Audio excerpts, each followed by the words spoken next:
Dear friends, myself Dr. Sandeep Tripathi, a very good afternoon.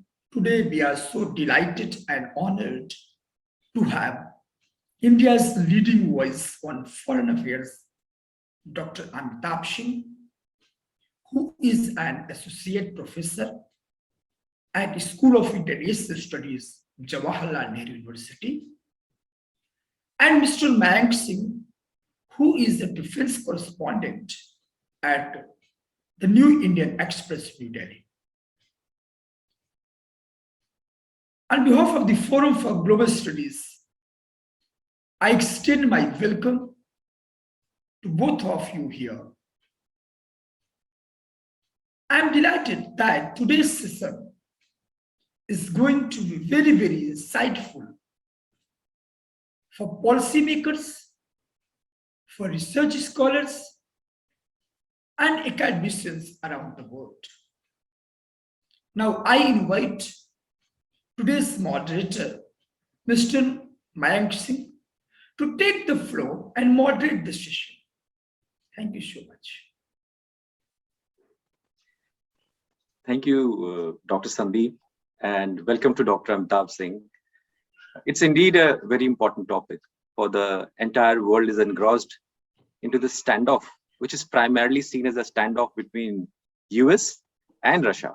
Although NATO has always been taking the name as to be part of the entire process. And in that process, India, because of its relationship and the way the relationship is going between the US and India as well, and the strategic and deeper relationship which India has always shared with Russia, there has always been a relevance of India also in this regard. And willy-nilly, all you say, and if you don't mark, China has also been present there in the process. So it's interesting that Dr. Amitabh, the person who has been working on these ideas, has been juggling with the ideas on Central Asia, Russia, is with us. And to simplify the things for the last man who will be hearing this talk, it's very interesting the way we'll be picking up the topics and its relevance to India. So welcome, Dr. Amitabh Singh. And of everything, can you let the audience understand that although US is the mightiest military power, but the influence has definitely dwindled. And we cannot forget that Olympics is also looming in the background, wherein China has its own things to do. And India is keeping watch quietly. It's talking about the peaceful resolution. So Dr. Amitabh, please tell the audience, why is it happening? Why did it all start? Thank you, Mayank Singh, to have me here. It is indeed an honor to speak to you, especially Mayank. I've been following you on Twitter and other mediums, so it's always a pleasure to know someone else also who's working in this field. Now, let me start with the background, if I may, if you allow, of the present crisis that the entire world is facing, especially the West, led by US and NATO, and Russia, which is obviously facing a difficult task ahead. It's not a pleasure for Russia also to have been put into this situation. So I would try to balance it out for both because what happens is the narrative that we know is only of the West because of the Western media, the Western writings. There is few available Russian language material. So most of the narrative that has been there in our minds, in the media, is largely of the Western Western construct rather. So if we start from the background, Russia and Ukraine had been part of one whole called the Soviet Union. All of us know that.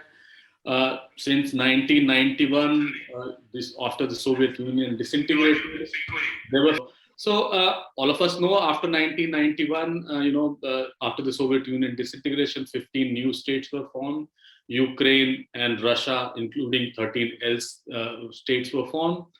there was much misgiving about Soviet Union, the Soviet Empire, as the Western literature tells us. So there was much misgiving about Western Empire. Every land that was not part of Russia and was part of Soviet Union was seen to be aggressed by former imperial powers and the present Soviet Empire. But somehow the Russian-speaking land, the Rus as they call it, RUS, were three: Belarus, Ukraine, and Russia, the predominant Russia, which had a similar history, similar identity in terms of religion. Language was almost similar, but it was comprehensible if someone spoke Ukrainian or Russian. So there was much commonality in terms of civilization, in terms of shared history, in terms of the common people that they are, and the Slavic. All of them identified themselves as Slavic. So, but there were no differences there. In fact, Ukraine was one of the first states which called for a loose confederation status, which would, retain the sovereignty with these states, but would be independent from the other state in terms of matters other than foreign policy, trade, transport, communication, as is the condition in confederation. So everything was, good, hunky-dory till say, and there were certain differences, but those differences were largely because of newfound sovereignty, newfound identity. There were leaders on both sides of the divide of Russia and Ukraine who were looking for opportunities to make their own constituency. Nationalism came to the fore because socialism as an ideology had ended. So there were problems, but there were not problems which could bring the situation to the present state, which both the states are in. So till 2000, everything was largely normal. The major problem which started, probably which is at the subconscious or at the back of the mind of the Ukrainians is the nuclear question. Ukraine was one of the country which was, Soviet Union was a confederation, and all the 14 states and 15 states, including Russia, were independent, so as to say. They had separate constitution, they had separate citizenship. And Ukraine was one of the members of the United Nations, even within the Soviet Union. So there were three states which were members of Ukraine was one of it. So you can just imagine the independence that was there, which was only formalized with the independence in 1991. Now, to cut short, the problem started in 2003. When certain amount of Russian nationalists, certain amount of Ukrainian nationalists came to the fore and started looking for their own constituency. But even 2003 was, solved, and there were problems happening in the former Soviet Union itself. The Baltic republics became member of the Baltic republics are namely Latvia, Lithuania, and Estonia. These became member of NATO. Earlier EU, later NATO, and the perception that Russians had, the Russian leadership had, that it somehow it is being surrounded by from all sides by hostile power. And there was also an unwritten guarantee. I insist that it was an unwritten guarantee, which probably the Western media has forgot to mention these days. Prior to 1997, there was an unwritten guarantee that NATO would not expand beyond what it exists, because anyway there was no relevance of NATO. Why did NATO came into existence? It came into existence because of the Soviet Union, and they had and the Cold War, and they had a sequel organization which came up behind the Iron Curtain, that was the part of the Soviet Union. Union sphere of influence. Warsaw Pact came up in 1955.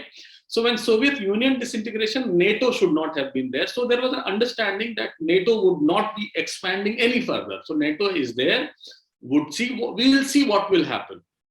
But there were 5 drives in which the NATO has expanded till 2020. So it started with former Soviet states of Baltics in 2000. So 5 waves, and the 4 waves have been in 2021 till 2020. North Macedonia became member of NATO. I mean, so Russia is not being unfair when it says that we do not want NATO expansion.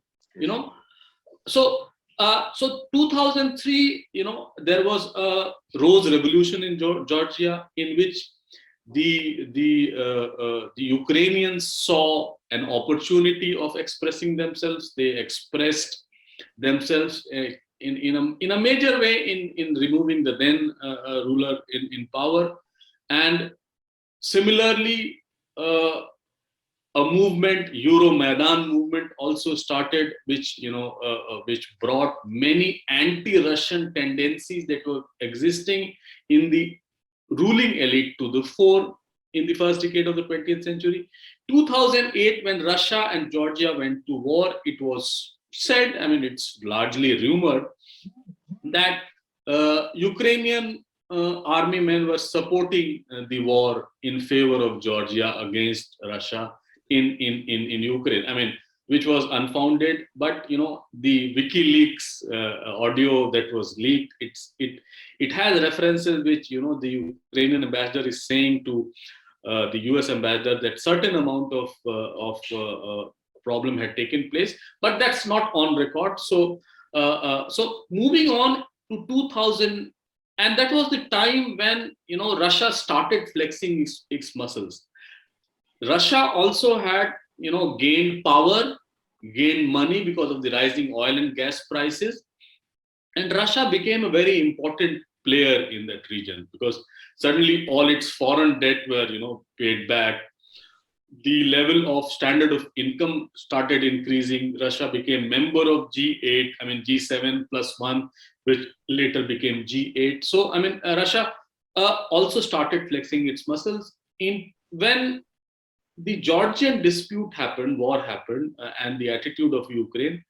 A major gas pipeline flows via Ukraine, which supplies gas to Western Europe, Central Europe, and in lieu of that, Russia subsidizes gas payment was subsidizing gas payment to Ukraine.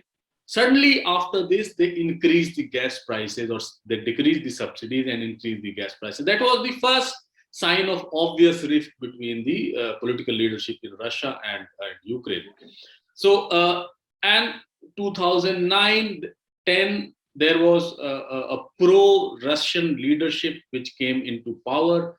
I mean, Viktor Yanukovych, as we know him, he was overthrown because of his. And in 2013, there were major issues which involved that EU was expanding, and Ukraine was looking forward to become member of EU and NATO. But the moment in 2000, when Yanukovych became the president, he actually ruled out the possibility of Ukraine becoming member of EU or probably NATO later. But that spelled a problem for him also. He was removed, and there was severe pro-Russian, pro-Western wave in largely central, northern, and eastern Ukraine. Ukraine has been divided largely into two, or rather three equal territorial units. The western part is closer to the Western world in terms of geography, also in terms of their existence. Also, they derived Soviet past because they were not part of the Russian Empire also. Right, so the central and the western part. So they do not identify themselves with the Soviets and later the Russians at all. So there was a clear divide. The population of Russians in Ukraine is very few. Russian speakers is very few. It's 17% only. The remaining are largely native Ukrainians who speak Ukrainian language. There was also problem of language, whether Ukraine should follow a two-language policy or a single language policy, whether Russian language should be taught at the primary level or not. There were major problems which were happening, but it never took the shape and size of what it was in 2013. And in 2014, all of us know the Crimean dispute happened. So, to further shorten it, I'm a teacher in class. I have a receptive audience, so I can speak for long on this. But I'll curtail this part of the discussion here. That from 2014 there was war between Ukraine and Russia. It was not literally a war over Crimea. They through irregulars, Russian army irregulars, they captured Crimea, its national parliament, its defense ministry, and 97% of Crimea, Crimeans are Russian speaker, 95 to 97%. There are certain Crimean Tatars who were in favor of Ukraine, and there were few Ukrainians, obviously, the bureaucracy and the local population. So that was the split, the reason of split, and that has been going on till now. So that's the background. I'll come again from 2014 onwards with some obvious question that you might have followed this, but I'll stop for 2014 here before I proceed further. Yeah. The important part is this term NATO. Whenever it comes, actually it appears that as if the entire NATO together as a whole is wanting this entire process to be the way it wants it to be. But then there are also issues which audiences must understand, that is the NATO as a whole wanting this, or are there layers within the NATO? And even if that, please, Dr. Amitabh, because this is what Western aspect has been. Isn't there a Russian aspect as well? Because this portion as a geography, as a geostrategy, as a geopolitics, all three learns, there is something important which is looming for Russia in this entire region. And that's why it seems that President Putin or Russia has dug its heel and not beyond it would accept anything else. See, if you try to understand NATO as a military formation or as a part of collective security, why was NATO formed? It was formed because of the real or obvious enemy in Soviet Union and its allies. NATO does not have any credibility in terms of if it does not have an enemy, right? So you always choose yourself vis-a-vis the other. So this otherization process happened in NATO with otherizing Russia, which in history has also been otherized. And there have been, not only West, which has been responsible, there have been many instances also in which Russia can also be blamed. For example, Crimean dispute could have been solved through different measures, largely by an arrangement, by giving autonomy with largely autonomous. It was autonomous, the Sevastopol and Simferopol and the Black Sea Fleet that existed there, who will take charge. So there were many questions which revolved around it. Why did NATO expand till 2020, and who were the members? See, largely the members were the states which were part of the former Soviet space in Eastern Europe, right? Romania, Bulgaria, Macedonia, the former Yugoslav states, Baltic republics. They had a common, and especially Poland and the Baltic states. So Poland has always been at the forefront of leading, a sense of insecurity and creeping sense of insecurity in other Eastern European states also, right? So they wanted that Russia should stay at an arm's distance. Russia should not become part of the Western world, which Russia was looking forward during Yeltsin period. But that romantic period of Yeltsin and Bush bonhomie that existed, or even Reagan bonhomie that existed, ceased after Yeltsin. Had ceased in 94, 95 itself, but after Yeltsin there was nothing to bring West and the Russia on the same wavelength. But why does NATO exist? NATO existed only because of a common enemy. They found a common enemy in Russia, and these states were also not mistaken, because the way Russia became powerful in 21st century made many of these states insecure. Right? What will happen if Russia falls back to 400, 500 years back and starts imperializing Eastern Europe? And the entire geography of Eastern Europe, you will see, they have always been fighting rather, at times the Western world, Western Europe, and at times the Russian part of Europe.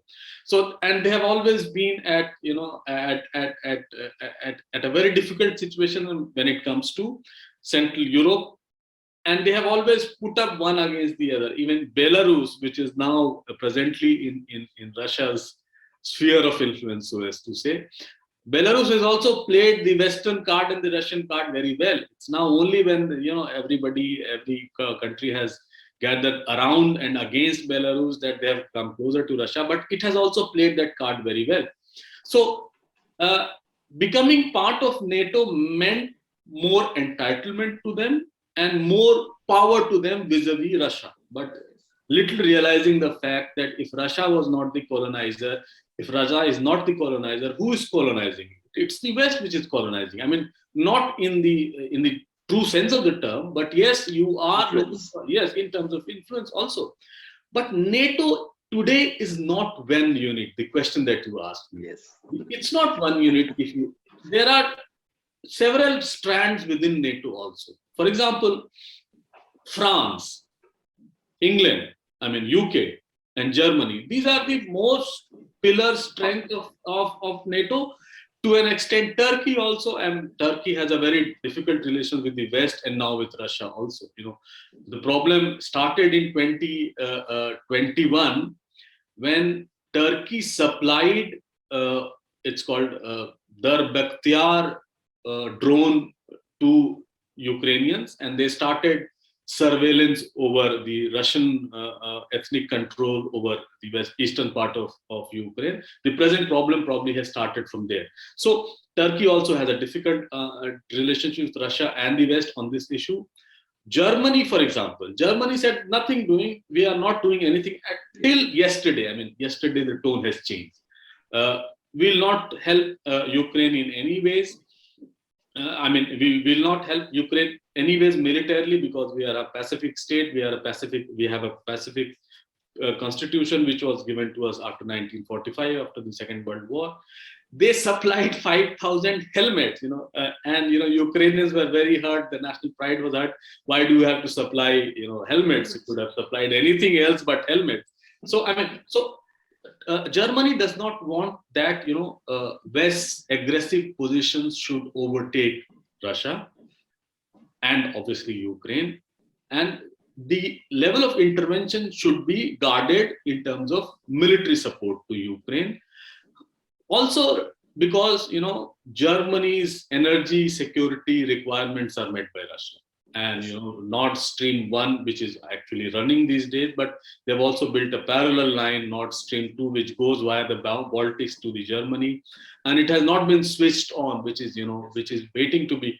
And the West is using this period of switching on the Nord Stream also to its advantage. That look, you have invested $3.2 billion into Nord Stream 2 project. What if we don't switch it on, we plug it off, you'll be at loss. So this is what is a vexing situation even today also. So NATO is not unified on how to approach. So the Western narrative is US, NATO, and Russia. imagine. Yeah, so it's not Germany. It's why US and why NATO and Russia should not be there, and why US has to come in there. So these are all issues which So for me, what has happened is after Soviet withdrawal from Afghanistan.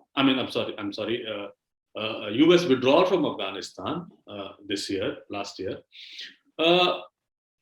NATO does not have anything on its plate, on who to make enemy out. Right, who to otherize, right? So this is the issue that they have got, that look, if we do not have any international issue at hand, what we'll do is we make an enemy out of Russia, make that problem exist there. Ukraine yesterday, the president, Volodymyr Zelensky, also said that, look, it's not Ukraine that's scared.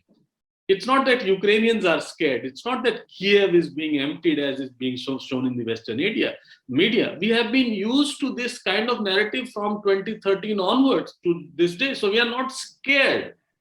The only thing is that temperatures need to be lowered.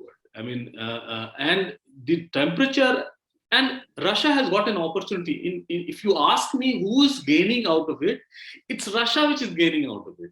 It's NATO which is losing, because NATO's unified front of 30 states is not unified in its approach towards Russia, right? So it's Moscow which is gaining, it's Russia which is gaining, and all of us know that there will be no war as such in Ukraine. I mean, there is nothing to fight over, right?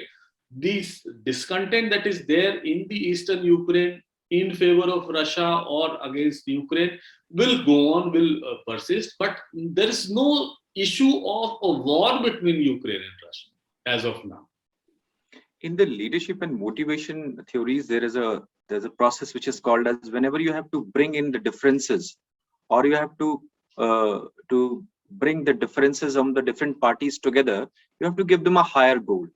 So in a way, what you described is something like that for NATO and for US. But interestingly, don't you see, all the terms of Cold War era, which is Afghanistan included, have come to the fore again, and those drivers, those intermeshed concepts and things are coming up.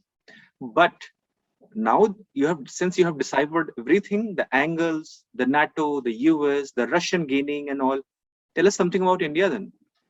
We sitting in India, we have a very interesting time period. US wants us. US's Quad we have formed. AUKUS came up as a surprise to us. India has a deeper relationship with Russia, and India has been talking about peaceful resolutions. Tell us, because it will be an interesting aspect for Indians to understand that how this situation is panning out for India. Mayank ji, I have this hunch, and it's not a hunch, it's an informed hunch, I might say, that we are living on a cusp in where the civilizational power is shifting. And this civilizational power shift would be manifest in this decade, in the 2020s, and it's not only, Russia and US. USA, for all of the states, have asked China to intervene. Imagine.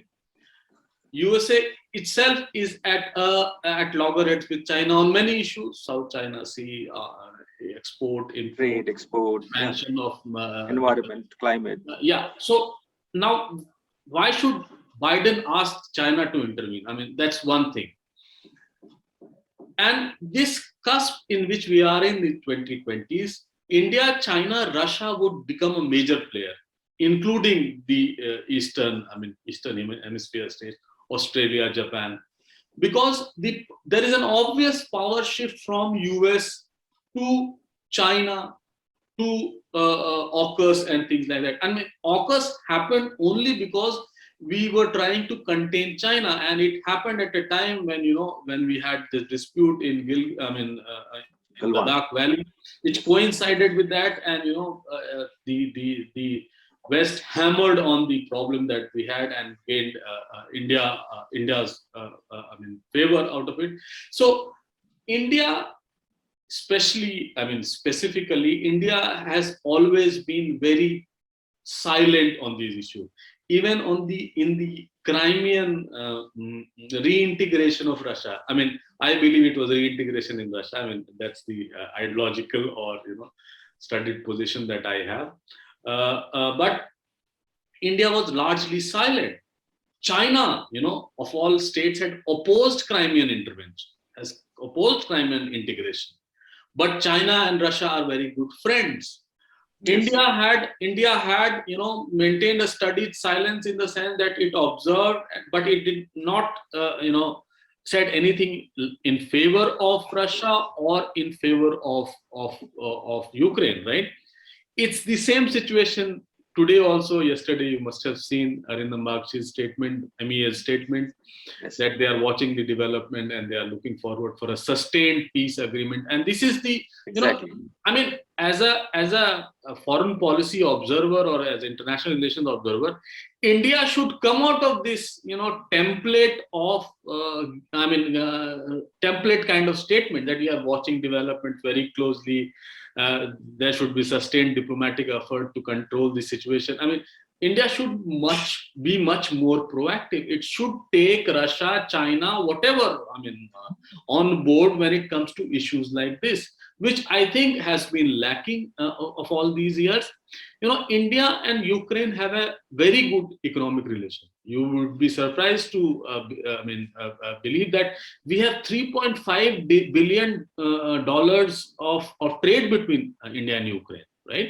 So India and Ukraine are veritable trade partners. India supplies around 400 million of pharmaceutical engineering goods, and the remaining, that's around $3 billion US, is exported by Ukraine to India in many forms. There are light arms also, Yes. pistols also, and defense equipments also, communication equipments also. So Russia, when it comes to Russia-West dispute and Russia-NATO dispute, India should be more proactive than it is today. That's my take on that issue. There has been a hanging sword of sanctions, and often this tool has been used, but also it has also been studied in a very studied manner and with proper arguments. Has been said that it often doesn't work. What do you see here? Because US has been talking, has already sanctioned things. Is it also this sword is still hanging there, or how is it going to affect? After 2014, Crimean reintegration with Russia, you'll see that Russia's GDP has gone down to 1/3. So Russia has suffered economically because of the sanctions. Nobody can dispute that. Standard of living has gone down. It's partly also because Russia is what I call a democratic Saudi Arabia. It has tremendous hydrocarbon reserves, which it uses to its own advantage. The oil and gas prices have gone down after 2013, 2014, largely because things are not in control of Russia or OPEC or whatever. But standard of living has gone down primarily because the fall in the prices of petroleum products and also because of the sanctions. Now, the sanction part, what the West is looking forward to is to further, tighten the sanctions. For example, they are talking about banning Russian banks from SWIFT, SWIFT, which is a banking mechanism, and I don't know much about economics, but it will exclude the Russian banks to take dollar payments from its suppliers or to its traders from different parts of the world. The second thing that, which is being, in a hush-hush manner, but in diplomacy, when you say it in hush-hush manner, it becomes news, is that they are trying to ban Putin and his, close group of advisors and ministers and whatever, from owning any asset or bank or a bank account in any parts of the world. That would be a severe blow to Putin and his people. Putin, of all democratic states which are in control of a single person, Putin also has interests abroad. There are many ways to put it, but that would severely. And Putin has an aura in Russia. Despite of all the problems that Russia has, Putin has consistently enjoyed 75 to 80% approval ratings. Even today, his approval rating has gone up.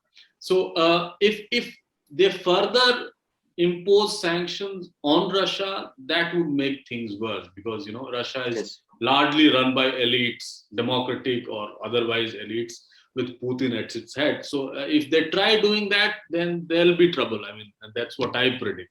And Germany has opposed taking Russia out of the SWIFT system, and obviously will oppose Putin personally getting sanctions from the Western powers. And all this is happening because of desire for influence, or is it something more than geopolitical game, or towards the influence or hold of the hydrocarbons or energy or strategic aspects? There are many interrelated issues, man. If you start with, Belarus is one. Belarus would be vulnerable if Russia does not up its ante against the West. The second is Nord Stream 2. Nord Stream 2, unlike what the Western media is saying, Nord Stream is the biggest issue in the dispute between them. They want to tell Russia that, look, if you do not accede to our demands, we'll stop Nord Stream 2. And Nord Stream 2, stopping of Nord Stream 2 would, the investment that has gone would obviously go haywire. But there'll be reasons for the West to look for an alternate mechanism of finding hydrocarbon energy resources from rest of the world, which Russia at this moment does not want, because it will. West cannot come out of dependence on gas and oil of Russia for next 20 years, especially gas, because most of the West Europe gas requirements, the heating requirements of the home, which is very important for them, is met by Russian gas. 40% of Germany's supply, for example, around 38 to 40% is supplied by Russia. And Nord Stream 2 would further enhance the dependence of Germany on Russian gas, right? So these are interrelated issues. The third issue is probably the Ukraine issue, which has been going on. So in terms of hierarchy of issues, Ukraine is the third. The rest is Nord Stream 2, Belarus, and this.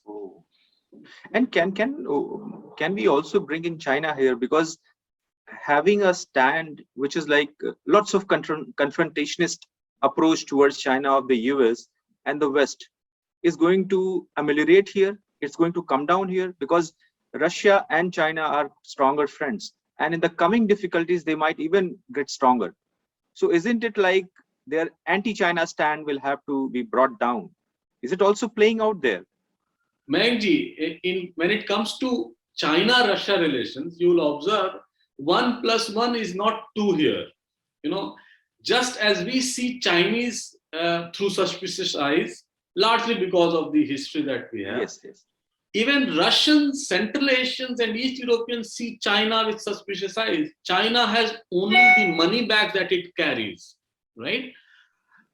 And they have, in terms of understanding, the Russian elite has, properly hinted to the West and to China that, look, what we want is that you do whatever you want to do economically. In terms of Belt and Road Initiative, in terms of investment in Central Asian states or East European states or even Russia, but do not fiddle with us on security issues. So security of Central Asia and East Europe would be our concern. You take care of the economic concern. But both these states know that there'll come a point when these security and economic issues will converge. And that's the time when Russia and China, with the bonhomie that exists today, would be called into question, or it will not be the same China and Russia which it shows. Even on many issues, even on South China, you see, they have issues. Just that they are forging a common front. But if you travel to Moscow or Saint Petersburg, if you ask the academics, people whom we interact with, they are not very happy with China and Russian bonhomie, or the honeymoon part that exists today. They have problems. They have real problems when it comes to China. Interestingly, because academics, they always delve into data, the facts, the ground realities and all. So it's always a hint to what is happening. Having said that, you have already taken us through every sphere of and aspects of it. But tell us something, because you have already, in a way, you have said that war, which is like attrition, confrontation, military to military war might not be taking place. So is it what you are saying? Because that would be hanging into the minds of the Indians also, the way media has been bombarded, and you already brought out in the beginning by the Western aspects and influence of the media. See, again, my informed hunch. Yes. The West said that Russia is going to attack Ukraine by middle of January, by end of January, and they have been shifting deadlines. Middle of January, then they said end of January. Now they are saying mid-February. I mean, today, I saw in one of the press briefings that the Secretary of State of USA was that they are prepared to attack Ukraine in February, by 15th February, mid-February. But why will Russia attack Ukraine for? That's the question which nobody is asking. What would Russia gain out of it, or what would Ukraine lose out of it? Ukraine already has lost its war. In terms of psychological war also, they know that they cannot withstand Russia's might, right? Ukraine knows that it has just become a pawn in the Western and the Russian game, right? I mean, Zelensky very clearly said that why are you scaring us?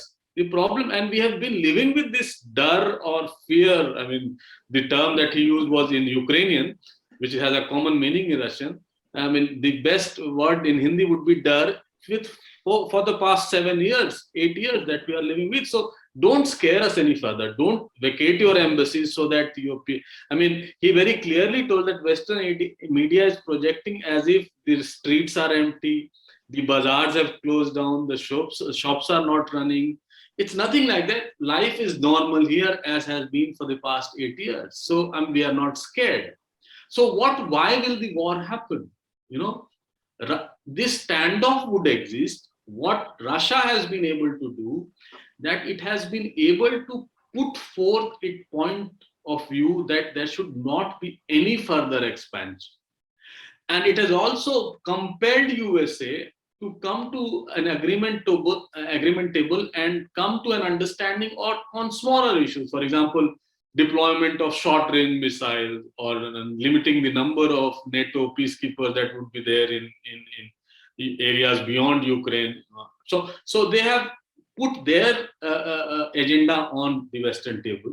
They are discussing that. That's a very big achievement for Putin, and that has led him becoming more popular in Russia than he was probably 1 month or 2 months back.